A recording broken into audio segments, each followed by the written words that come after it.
गणेशाय नमः। ओम श्री सीतारामचंद्राभ्यां नमः। श्रीमद् वाल्मीकि रामायण युद्ध कांड सर्ग 30 से 34। सर्ग 30। रावण के भेजे हुए गुप्तचरों एवं शार्दुल का उससे वानर सेना का समाचार बताना और मुख्य मुख्य वीरों का परिचय देना। गुप्तचरों ने लंकापति रावण को यह बताया कि श्री रामचंद्र जी की सेना सुवेल पर्वत के पास आकर ठहरी है और वह सर्वथा अजय है। गुप्तचरों के मुंह से ये सुनकर कि महाबली श्री राम आ पहुँचे हैं, रावण को कुछ भय हो गया। वह शार्दुल से बोला, निशाचर, तुम्हारे शरीर की कांति पहले जैसी नहीं रह गई है। तुम दीन दुखी दिखाई दे रहे हो। कहीं कुपित हुए शत्रुओं के वश में तो नहीं पड़ गए थे? उसके इस प्रकार पूछने पर भय से घबराए हुए शार्दुल ने राक्षस परवर रावण से मंद स्वर में कहा, राजन, उन श्रेष्ठ वानरों की गतिविधि का पता गुप्तचरों द्वारा नहीं लगाया जा सकता। वे बड़े पराक्रमी, बलवान तथा श्री रामचंद्र जी के द्वारा सुरक्षित हैं। उनसे वार्तालाप करना भी असंभव है। अतः आप कौन हैं, आपका क्या विचार है, इत्यादि प्रश्नों के लिए वहाँ अवकाश ही नहीं मिलता। पर्वतों के समान विशालकाय वानर सब ओर से मार्ग की रक्षा करते हैं, अतः वहाँ प्रवेश होना भी कठिन ही है। उस सेना में प्रवेश करके ज्यों ही उसकी गतिविधि का विचार करना आरंभ किया, त्यों ही विभीषण के साथी राक्षसों ने मुझे पहचान कर बलपूर्वक पकड़ लिया और बारंबार इधर उधर घुमाया। उस सेना के बीच अमर्ष से भरे हुए वानरों ने घुटनों, मुक्कों, दांतों और थप्पड़ों से मुझे बहुत मारा और सारी सेना में मेरे अपराध की घोषणा करते हुए सब और मुझे घुमाया। सर्वत्र घुमाकर मुझे श्री राम के दरबार में ले जाया गया। उस समय मेरे शरीर से खून निकल रहा था और अंग अंग में दीनता छा रही थी। मैं व्याकुल हो गया था, मेरी इंद्रियां विचलित हो रही थीं। वानर पीट रहे थे और मैं हाथ जोड़कर रक्षा के लिए याचना कर रहा था। उस दशा में श्री राम ने अकस्मात मत मारो कहकर मेरी रक्षा की। श्री राम पर्वतीय शिलाखंडों द्वारा समुद्र को पाट कर लंका के दरवाजे पर आ धमके हैं और हाथ में धनुष लिए खड़े हैं। वे महातेजस्वी रघुनाथ जी गरुड़ व्यूह का आश्रय ले वानरों के बीच में विराजमान हैं और मुझे विदा करके वे लंका पर चढ़े चले आ रहे हैं। जब तक वे लंका के परकोटे तक पहुँचे, उसके पहले ही आप शीघ्रता पूर्वक दो में से एक काम अवश्य कर डालिए।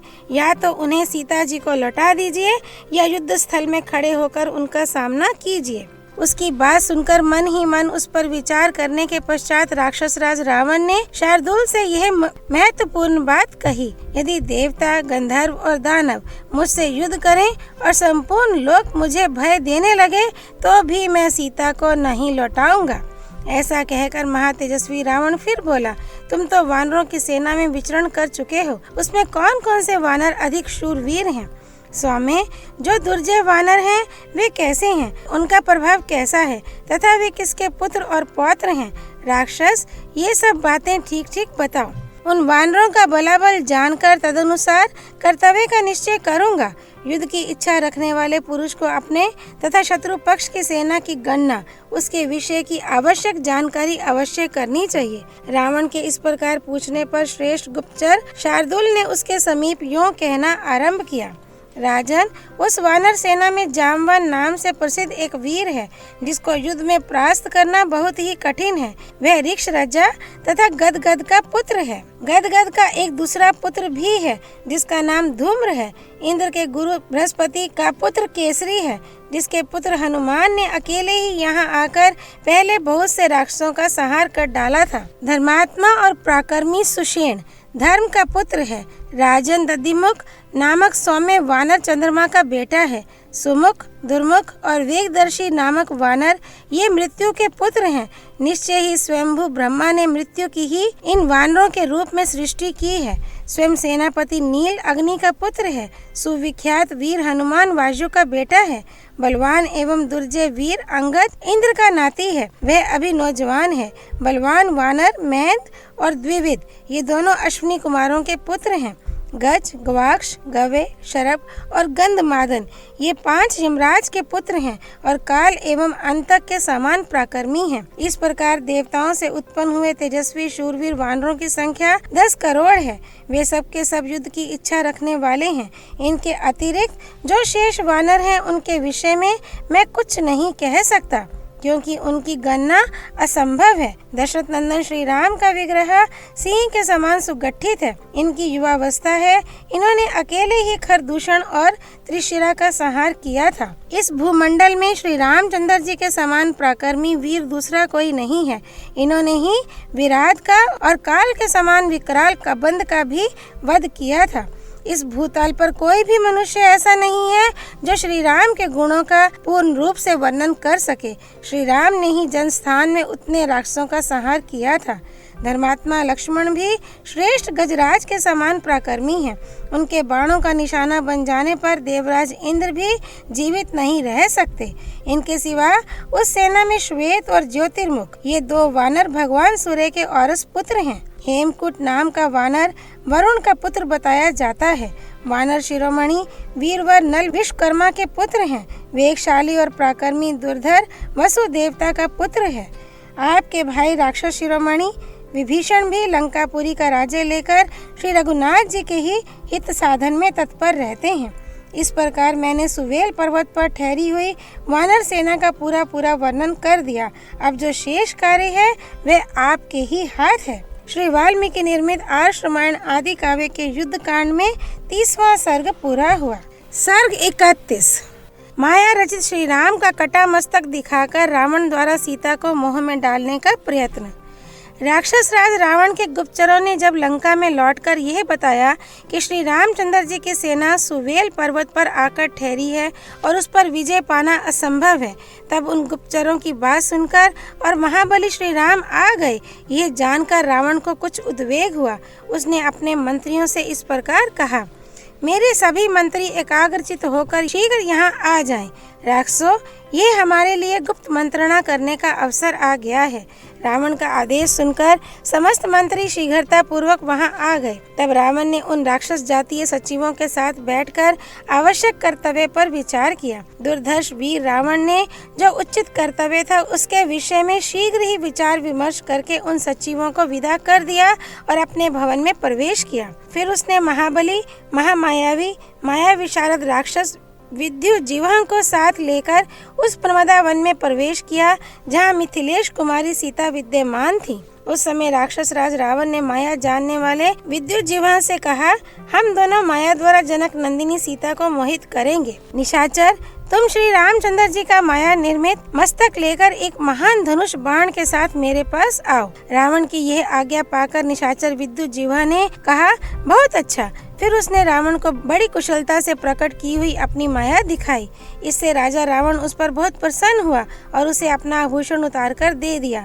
फिर वह महाबली राक्षस राज सीता जी को देखने के लिए अशोक वाटिका में गया। कुबेर के छोटे भाई रावण ने वहाँ सीता को दीन दशा में पड़ी देखा, जो उस दीनता के योग्य नहीं थी। वे अशोक वाटिका में रहकर भी शोक मगन थी और सिर नीचा किए पृथ्वी पर बैठकर अपने पति देव का चिंतन कर रही थी। उनके आसपास बहुत सी भयंकर राक्षसियां बैठी थी। रावण ने बड़े हर्ष के साथ अपना नाम बताते हुए जनक किशोरी सीता के पास जाकर धृष्टतापूर्ण वचनों में कहा, भद्रे, मेरे बार बार सांत्वना देने और प्रार्थना करने पर भी तुम जिनका आश्रय लेकर मेरी बात नहीं मानती थी, खर का वध करने वाले वे तुम्हारे पतिदेव श्री राम समरभूमि में मारे गए। तुम्हारी जो जड़ थी सर्वथा कट गई। तुम्हारे दर्प को मैंने चूर्ण कर दिया। अब अपने ऊपर आए हुए इस संकट से ही विवश होकर तुम स्वयं मेरी भार्या बन जाओगी। मूढ़ सीते, अब ये राम विषयक चिंतन छोड़ दो। उस मरे हुए राम को लेकर क्या करोगी? भद्रे, मेरी सब रानियों की स्वामिनी बन जाओ। मूढ़े, तुम अपने को बड़ी बुद्धिमती समझती थी ना? तुम्हारा पुण्य बहुत कम हो गया था, इसीलिए ऐसा हुआ है। अब राम के मारे जाने से तुम्हारा जो उनकी प्राप्ति रूप प्रयोजन था वह समाप्त हो गया। सीते, यदि सुनना चाहो तो वृत्रासुर के वध की भयंकर घटना के समान अपने पति के मारे जाने का घोर समाचार सुन लो। कहा जाता है राम मुझे मारने के लिए समुद्र के किनारे तक आए थे। उनके साथ वानरराज सुग्रीव की लाई हुई विशाल सेना भी थी। उस विशाल सेना के द्वारा राम समुद्र के उत्तर तट को दबाकर ठहरे। उस समय सूर्यदेव अस्ताचल को चले गए थे। जब आधी रात हुई उस समय रास्ते की थकी मांदी सारी सेना सुखपूर्वक सो गई थी। उस अवस्था में वहां पहुंचकर मेरे गुप्तचरों ने पहले तो उसका भली भांति निरीक्षण किया। फिर प्रहस्त के सेनापतित्व में वहां गई हुई मेरी बहुत बड़ी सेना ने रात में जहां राम और लक्ष्मण थे उस वानर सेना को नष्ट कर दिया। उस समय राक्षसों ने पटिश, परिघ, चक्र, रिष्टि, दंड, बड़े बड़े आयुध, बाणों के समूह, त्रिशूल, चमकीले कूट और मुदगर, डंडे, तोमर, प्रास तथा मूसल उठा उठाकर वानरों पर प्रहार किया था। तदनंतर शत्रुओं को मत डालने वाले प्रहस्त ने, जिसके हाथ खूब सदे हुए हैं, बहुत बड़ी तलवार हाथ में लेकर उसे बिना किसी रुकावट के राम का मस्तक काट डाला। फिर अकस्मात उछलकर उसने विभीषण को पकड़ लिया और वानर सैनिकों सहित लक्ष्मण को विभिन्न दिशाओं में भाग जाने को विवश किया। सीते वानरराज सुग्रीव की ग्रीवा काट दी गई। हनुमान की हनु ठोड़ी नष्ट करके उसे राक्षसों ने मार डाला। जामवान ऊपर को उछल रहे थे। उसी समय युद्ध स्थल में राक्षसों ने बहुत से पटिशों द्वारा उनके दोनों घुटनों पर प्रहार किया। वे छिन्न भिन्न होकर कटे हुए पेड़ की भांति धराशायी हो गए। महेंद्र और द्विविद दोनों श्रेष्ठ वानर खून से लथपथ होकर पड़े हैं। वे लंबी सांसें खींचते और रोते थे। उसी अवस्था में उन दोनों विशालकाय शत्रुसूदन वानरों को तलवार द्वारा बीच से ही काट डाला गया है। पनस नाम का वानर पककर फटे हुए पनस कटहल के समान पृथ्वी पर पड़ा पड़ा अंतिम सांसें ले रहा है। दरिमुख अनेक नराचों से छिन्न भिन्न हो किसी दरी कंदरा में पड़ा सो रहा है।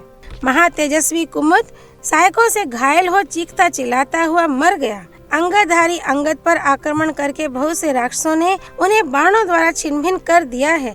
वे सब अंगों से रक्त बहाते हुए पृथ्वी पर पड़े हैं। जैसे बादल वायु के वेग से फट जाते हैं, उसी प्रकार बड़े बड़े हाथियों तथा रथ समूहों ने वहाँ सोए हुए वानरों को रौंद कर मत डाला। जैसे सिंह के खदेड़ने से बड़े बड़े हाथी भागते हैं, उसी प्रकार राक्षसों के पीछा करने पर बहुत से वानर पीठ पर बाणों की मार खाते हुए भाग गए हैं। कोई समुद्र में कूद पड़े और कोई आकाश में उड़ गए हैं। बहुत से रीछ वानरी वृत्ति का आश्रय ले पेड़ों पर चढ़ गए हैं। विकराल नेत्रों वाले राक्षसों ने इन बहुसंख्यक भूरे बंदरों को समुद्र तट, पर्वत और वनों में खदेड़ खदेड़ कर मार डाला है। इस प्रकार मेरी सेना ने सैनिकों सहित तुम्हारे पति को मौत के घाट उतार दिया। खून से भीगा और धूल में सना हुआ उनका ये मस्तक यहाँ लाया गया है। ऐसा कहकर अत्यंत दुर्जय राक्षस राज रावण ने सीता के सुनते सुनते एक राक्षसी से कहा, तुम क्रूर कर्मा राक्षस विद्युत जीवा को बुला ले आओ, जो स्वयं संग्राम भूमि से राम का सिर यहाँ ले आया है। तब विद्युत जीवा धनुष रहित उस मस्तक को लेकर आया और सिर झुका रावण को प्रणाम करके उसके सामने खड़ा हो गया। उस समय अपने पास खड़े हुए विशाल जीवा वाले राक्षस विद्युत जीवा से राजा रावण यूं बोला, तुम दशरथ कुमार राम का मस्तक शीघ्र ही सीता के आगे रख दो, जिससे ये बेचारी अपने पति की अंतिम अवस्था का अच्छी तरह दर्शन कर ले। रावण के ऐसा कहने पर वह राक्षस उस सुंदर मस्तक को सीता के निकट रखकर तत्काल अदृश्य हो गया। रावण ने भी उस विशाल चमकीले धनुष को ये कहकर सीता के सामने डाल दिया कि यही राम का त्रिभुवन विख्यात धनुष है। फिर बोला, सीते, यही तुम्हारे राम का प्रत्यंचा सहित धनुष है। रात के समय उस मनुष्य को मारकर प्रहस्त इस धनुष को यहाँ ले आया है। जब विद्युत जीवा ने मस्तक वहाँ रखा, उसके साथ ही रावण ने वह धनुष पृथ्वी पर डाल दिया। तत्पश्चात वह विदेह राजकुमारी यशस्विनी सीता से बोला, अब तुम मेरे वश में हो जाओ। श्री वाल्मीकि निर्मित आर्ष रामायण आदि काव्य के युद्ध कांड में 31वां सर्ग पूरा हुआ। सर्ग 32। श्री राम के मारे जाने का विश्वास करके सीता का विलाप तथा रावण का सभा में जाकर मंत्रियों के सलाह से युद्ध विषयक उद्योग करना। सीता जी ने उस मस्तक और उस उत्तम धनुष को देखकर तथा हनुमान जी की कही हुई सुग्रीव के साथ मैत्री संबंध होने की बात याद करके अपने पति के जैसे ही नेत्र, मुख का वर्ण, मुखाकृति, केश, ललाट और उस सुंदर चूड़ामणि को लक्ष्य किया।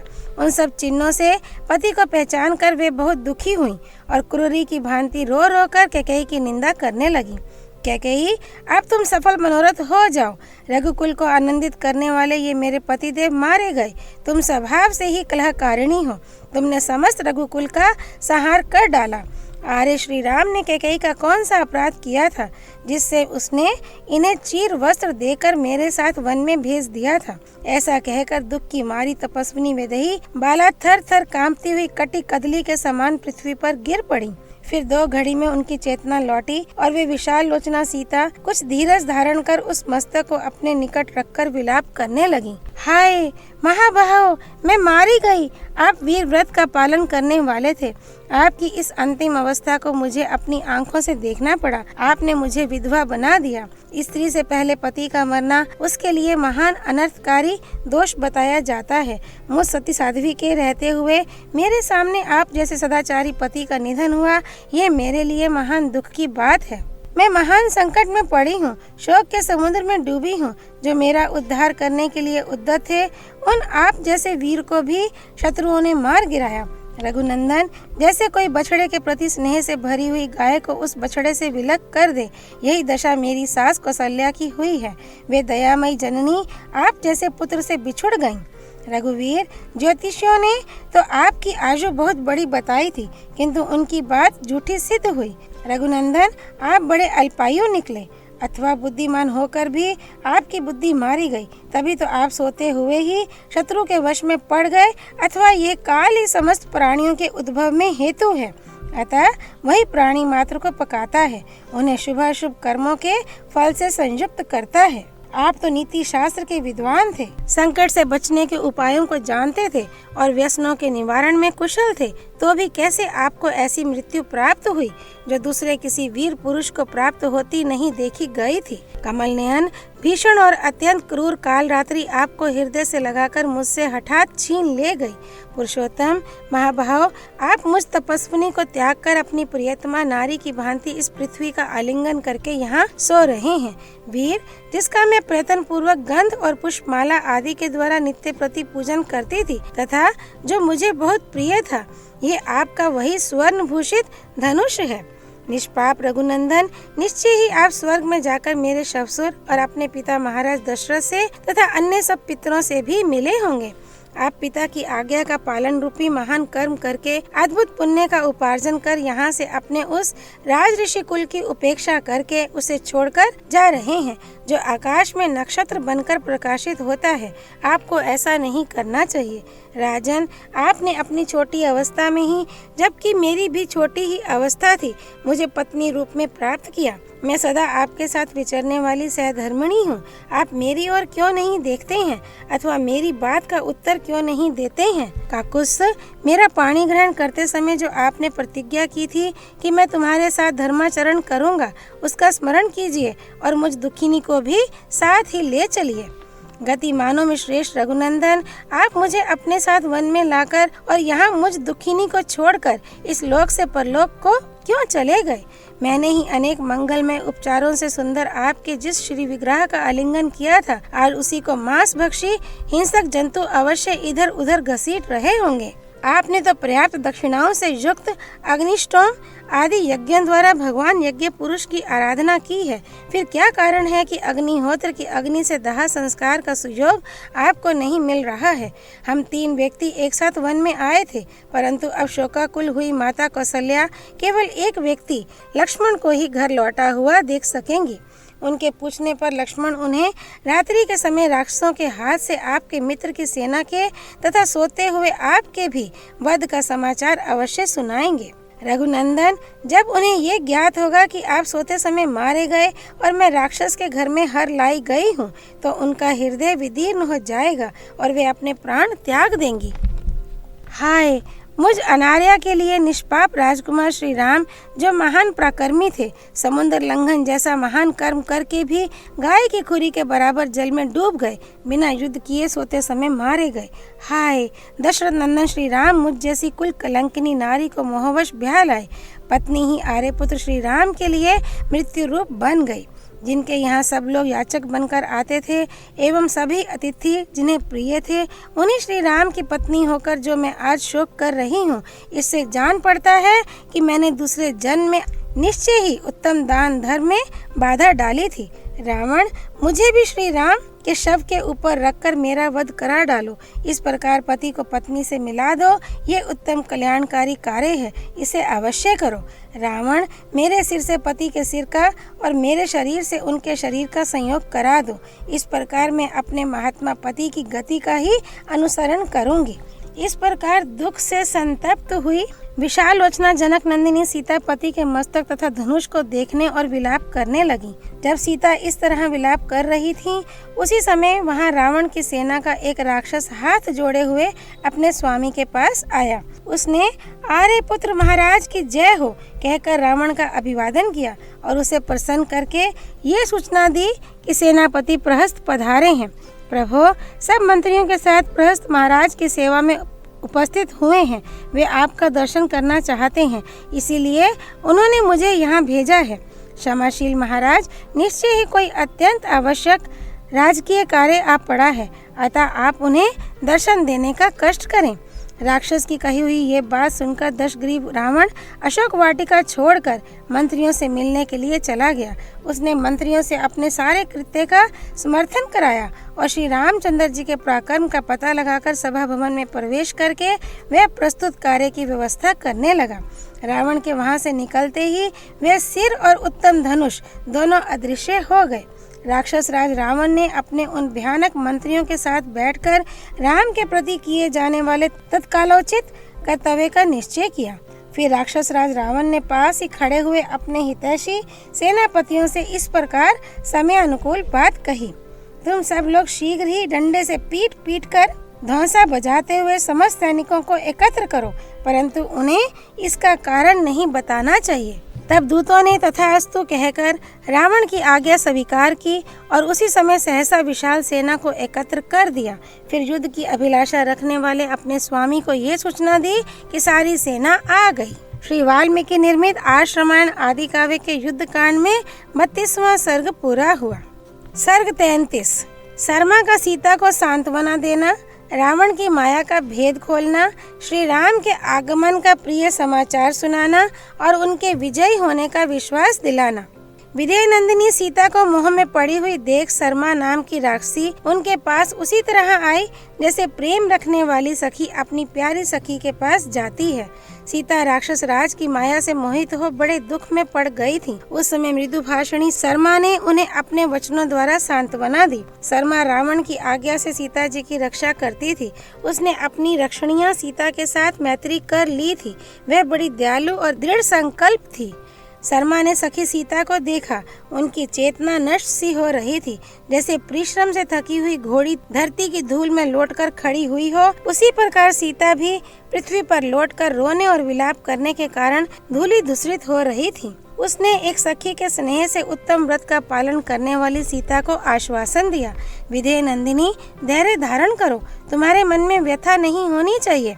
भीरू, रावण ने तुमसे जो कुछ कहा है और स्वयं तुमने उसे जो उत्तर दिया है, वह सब मैंने सखी के प्रति स्नेह होने के कारण सुन लिया है। विशाल लोचने, तुम्हारे लिए मैं रावण का भय छोड़कर अशोक वाटिका में सोने गहन स्थान में छिपकर सारी बातें सुन रही थी। मुझे रावण से कोई डर नहीं है। मिथिलेश कुमारी, राक्षस राज रावण जिस कारण यहाँ से घबराकर निकल गया है, उसका भी मैं वहाँ जाकर पूर्ण रूप से पता लगा आई हूँ। भगवान श्री राम अपने स्वरूप को जानने वाले सर्वज्ञ परमात्मा हैं। उनका सोते समय वध करना किसी के लिए भी सर्वथा असंभव है। पुरुष सिंह श्री राम के विषय में इस तरह उनके वध होने की बात युक्ति संगत नहीं जान पड़ती। वानर लोग वृक्षों के द्वारा युद्ध करने वाले हैं, उनका भी इस तरह मारा जाना कदापि संभव नहीं है, क्योंकि जैसे देवता लोग देवराज इंद्र से पालित होते हैं, उसी प्रकार ये वानर श्री रामचंद्र जी से भली भांति सुरक्षित है। सीते, श्रीमान राम गोलाकार बड़ी बड़ी भुजाओं से सुशोभित, चौड़ी छाती वाले, प्रतापी, धनुर्धर, सुगठित शरीर से युक्त और भूमंडल में सुविख्यात धर्मात्मा हैं। उनमें महान पराक्रम है। वे भाई लक्ष्मण की सहायता से अपनी तथा दूसरे की भी रक्षा करने में समर्थ हैं। नीति शास्त्र के ज्ञाता और कुलीन हैं। उनके बल और पौरुष अचिंत्य हैं। वे शत्रु पक्ष के सैन्य समूहों का संहार करने की शक्ति रखते हैं। शत्रुसूदन श्री राम कदापि मारे नहीं गए हैं। रावण की बुद्धि और कर्म दोनों ही बुरे हैं। वह समस्त प्राणियों का विरोधी, क्रूर और मायावी है। उसने तुम पर यह माया का प्रयोग किया था। वह मस्तक और धनुष माया द्वारा रचे गए थे। अब तुम्हारे शोक के दिन बीत गए। सब प्रकार से कल्याण का अवसर उपस्थित हुआ है। निश्चय ही लक्ष्मी तुम्हारा सेवन करती हैं। तुम्हारा प्रिय कार्य होने जा रहा है, उसे बताती हूँ, सुनो। श्री रामचंद्र जी वानर सेना के साथ समुद्र को लांघकर इस पार आ रहे हैं। उन्होंने सागर के दक्षिण तट पर पड़ाव डाला है। मैंने स्वयं लक्ष्मण सहित पूर्ण काम श्री राम का दर्शन किया है। वे समुद्र तट पर ठहरी हुई अपनी संगठित सेनाओं द्वारा सर्वथा सुरक्षित हैं। रावण ने जो शीघ्रगामी राक्षस भेजे थे, वे सब यहाँ यही समाचार लाए हैं कि श्री रघुनाथ जी समुद्र को पार करके आ गए। विशाल लोचने इस समाचार को सुनकर यह राक्षस राज रावण अपने सभी मंत्रियों के साथ गुप्त परामर्श कर रहा है। जब राक्षसी शर्मा सीता से ये बातें कह रही थी, उसी समय उसने युद्ध के लिए पूर्णतः उद्योगशील सैनिकों का भैरव नाद सुना। डंडे की चोट से बजने वाले धांसे का गंभीर नाद सुनकर मधुरभाषिणी शर्मा ने सीता से कहा, भीरू, ये भयानक भेरी नाद युद्ध के लिए तैयारी की सूचना दे रहा है। मेघ की गर्जना के समान रणभेरी का गंभीर घोष तुम भी सुन लो। मत वाले हाथी सजाए जा रहे हैं, रथ में घोड़े जोते जा रहे हैं और हजारों घुड़सवार हाथ में भाला लिए दृष्टिगोचर हो रहे हैं। जहाँ तहाँ से युद्ध के लिए सन्नत हुए सहस्त्रों सैनिक दौड़े चले आ रहे हैं। सारी सड़कें अद्भुत वेश में सजे और बड़े वेग से गर्जना करते हुए सैनिकों से उसी तरह भरती जा रही हैं, जैसे जल के असंख्य प्रवाह सागर में मिल रहे हों। नाना प्रकार की प्रभा बिखेरने वाले चमचमाते हुए अस्त्र शस्त्रों, ढालों और कवचों की वह चमक देखो। राक्षस राज रावण का अनुगमन करने वाले रथों, घोड़ों, हाथियों तथा रोमांचित हुए वेगशाली राक्षसों में इस समय ये बड़ी हड़बड़ी दिखाई देती है। ग्रीष्म ऋतु में वन को जलाते हुए दावानल का जैसा जाज्वल्यमान रूप होता है, वैसी ही प्रभा इन अस्त्र शस्त्र आदि की दिखाई देती है। हाथियों पर बजते हुए घंटों का गंभीर घोष सुनो, रथों की गड़गड़ाहट सुनो और हिनहिनाते हुए घोड़ों तथा भांति भांति के बाजों की आवाज भी सुन लो। हाथों में हथियार लिए रावण के अनुगामी राक्षसों में इस समय बड़ी घबराहट है। इससे ये जान लो कि उन पर कोई बड़ा भारी रोमांचकारी भय उपस्थित हुआ है और शोक का निवारण करने वाली लक्ष्मी तुम्हारी सेवा में उपस्थित हो रही है। तुम्हारे पति कमल नयन श्री राम क्रोध को जीत चुके हैं। उनका पराक्रम अचिंत्य है। वे दैत्यों को परास्त करने वाले इंद्र की भांति राक्षसों को हराकर सम्रांगण में रावण का वध करके तुम्हें प्राप्त कर लेंगे। जैसे शत्रुसूदन इंद्र ने उपेंद्र की सहायता से शत्रुओं पर पराक्रम प्रकट किया था, उसी प्रकार तुम्हारे पतिदेव श्री राम अपने भाई लक्ष्मण के सहयोग से राक्षसों पर अपने बल विक्रम का प्रदर्शन करेंगे। शत्रु रावण का संहार हो जाने पर मैं शीघ्र ही तुम जैसी सती साध्वी को यहाँ पधारे हुए श्री रघुनाथ जी की गोद में सम्मोद बैठी देखूंगी। अब शीघ्र ही तुम्हारा मनोरथ पूरा होगा। जनक नंदिनी विशाल वक्षस्थल से विभूषित श्री राम के मिलने पर उनकी छाती से लगकर तुम शीघ्र ही नेत्रों से आनंद के आंसू बहाओगी। देवी सीते, कई महीनों से तुम्हारे केशों की एक ही वेणी जटा के रूप में परिणत हो जो कटी प्रदेश तक लटक रही है, उसे महाबली श्री राम शीघ्र ही अपने हाथों से खोलेंगे। देवी, जैसे नागिन केंचुल छोड़ती है, उसी प्रकार तुम उदित हुए पूर्ण चंद्र के समान अपने पति का मुदित मुख देखकर शोक के आंसू बहाना छोड़ दोगी। मिथिलेश कुमारी, सम्रांगण में शीघ्र ही रावण का वध करके सुख भोगने के योग्य श्री राम सफल मनोरथ हो प्रियतमा के साथ मनोवांछित सुख प्राप्त करेंगे। जैसे पृथ्वी उत्तम वर्षा से अभिषिक्त होने पर हरी भरी खेती से लहला उठती है, उसी प्रकार तुम महात्मा श्री राम से सम्मानित हो आनंद मगन हो जाओगी। देवी, जो गिरिवर मेरु के चारों ओर घूमते हुए अश्व की भांति शीघ्रता पूर्वक मंडलाकार गति से चलते हैं, उन्हीं भगवान सूर्य की, जो तुम्हारे कुल के देवता हैं, तुम यहाँ शरण लो, क्योंकि ये प्रजाजनों को सुख देने तथा उनका दुख दूर करने में समर्थ हैं। श्री वाल्मीकि निर्मित आर्ष रामायण आदि काव्य के युद्ध कांड में 33वां सर्ग पूरा हुआ। सर्ग 34। सीता के अनुरोध से शर्मा का उन्हें मंत्रियों सहित रावण का निश्चित विचार बताना। रावण के पूर्वोक्त वचन से मोहित एवं संतप्त हुई सीता को शर्मा ने अपनी वाणी द्वारा उसी प्रकार आह्लाद प्रदान किया जैसे ग्रीष्म ऋतु के ताप से दग्ध हुई पृथ्वी को वर्षा काल की मेघमाला अपने जल से आह्लादित कर देती है। तदनंतर समय को पहचानने और मुस्कुराकर बात करने वाली सखी शर्मा अपनी प्रिय सखी सीता का हित करने की इच्छा रखकर ये समयोचित वचन बोली। कजरारे नेत्रों वाली सखी, मुझ में ये साहस और उत्साह है कि मैं श्री राम के पास जाकर तुम्हारा संदेश और कुशल समाचार निवेदन कर दूं और फिर छिपी हुई वहां से लौट आऊं। निराधार आकाश में तीव्र वेग से जाती हुई मेरी गति का अनुसरण करने में वायु अथवा गरुड़ भी समर्थ नहीं है। ऐसी बात कहती हुई शर्मा से सीता ने उस स्नेह भरी मधुर वाणी द्वारा जो पहले शोक से व्याप्त थी इस प्रकार कहा, शर्मे, तुम आकाश और पाताल सभी जगह जाने में समर्थ हो। मेरे लिए जो कर्तव्य तुम्हें करना है उसे अब बता रही हूँ, सुनो और समझो। यदि तुम्हें मेरा प्रिय कार्य करना है और यदि इस विषय में तुम्हारी बुद्धि स्थिर है तो मैं ये जानना चाहती हूँ कि रावण यहाँ से जाकर क्या कर रहा है। शत्रुओं को रुलाने वाला रावण माया बल से संपन्न है। वह दुष्टात्मा मुझे उसी प्रकार मोहित कर रहा है जैसे वारुणी अधिक मात्रा में पी लेने पर वह पीने वाले को मोहित अचेत कर देती है। वह राक्षस अत्यंत भयानक राक्षसियों द्वारा प्रतिदिन मुझे डांट बताता है, धमकाता है और सदा मेरी रखवाली करता है। मैं सदा उससे उद्विग्न और शंकित रहती हूँ। मेरा चित्त स्वस्थ नहीं हो पाता। मैं उसी के भय से व्याकुल होकर अशोक वाटिका में चली आई थी। यदि मंत्रियों के साथ उसकी बातचीत चल रही है तो वहाँ जो कुछ निश्चय हो अथवा रावण का जो निश्चित विचार हो वह सब मुझे बताती रहो। ये मुझ पर तुम्हारी बहुत बड़ी कृपा होगी। ऐसी बातें कहती हुई सीता से मधुर भाषिणी शर्मा ने उनके आंसुओं से भीगे हुए मुखमंडल को हाथ से पोंछते हुए इस प्रकार कहा, मिथिलेश कुमारी, जनक नंदिनी, यदि तुम्हारी यही इच्छा है तो मैं जाती हूँ और शत्रु के अभिप्राय को जानकर अभी लौटती हूँ। ऐसा कहकर शर्मा ने उस राक्षस के समीप जाकर मंत्रियों सहित रावण की कही हुई सारी बातें सुनी। उस दुरात्मा के निश्चय को सुनकर उसने अच्छी तरह समझ लिया और फिर वह शीघ्र ही सुंदर अशोक वाटिका में लौट आई। वहां प्रवेश करके उसने अपनी ही प्रतीक्षा में बैठी हुई जनक किशोरी को देखा जो उस लक्ष्मी के समान जान पड़ती थी जिसके हाथ का कमल कहीं गिर गया हो। फिर लौटकर आई हुई प्रिय भाषिणी शर्मा को बड़े स्नेह से गले लगाकर सीता ने स्वयं उसे बैठने के लिए आसन दिया और कहा, सखी, यहाँ सुख से बैठकर सारी बातें ठीक ठीक बताओ। उस क्रूर एवं दुरात्मा रावण ने क्या निश्चय किया? कांपती हुई सीता के इस प्रकार पूछने पर शर्मा ने मंत्रियों सहित रावण की कही हुई सारी बातें बताईं। विदेह नंदिनी, राक्षस राज रावण की माता ने तथा रावण के प्रति अत्यंत स्नेह रखने वाले एक बूढ़े मंत्री ने भी बड़ी बड़ी बातें कहकर तुम्हें छोड़ देने के लिए रावण को प्रेरित किया। राक्षस राज, तुम महाराज श्री राम को सत्कार पूर्वक उनकी पत्नी सीता लौटा दो। जनस्थान में जो अद्भुत घटना घटित हुई थी वही श्री राम के पराक्रम को समझने के लिए पर्याप्त प्रमाण एवं उदाहरण है। उनके सेवकों में भी अद्भुत शक्ति है।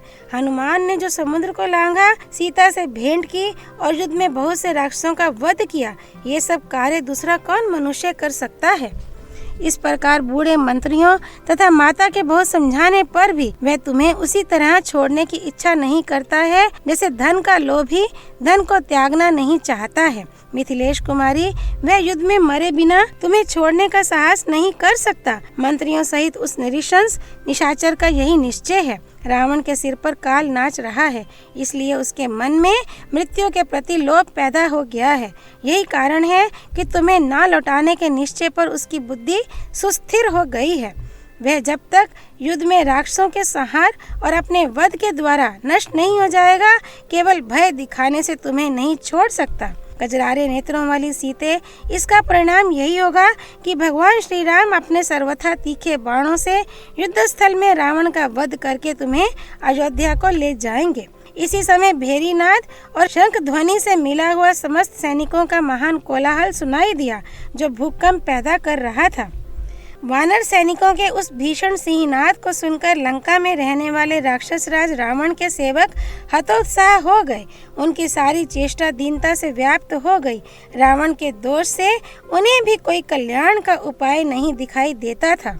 श्री वाल्मीकि निर्मित आश्रमायण आदि काव्य के युद्ध कांड में 34वां सर्ग पूरा हुआ। सियापति रामचंद्र की जय। राम भक्त श्री हनुमान जी की जय। राम जन्मभूमि अयोध्यापुरी धाम की जय। सरयू नदी की जय। माँ गौरीपति देवों के देव महादेव भगवान शिव शंकर की जय। श्रीमद् वाल्मीकि रामायण की जय। महर्षि वाल्मीकि मुनि की जय। श्री हरि अर्पणमस्तु।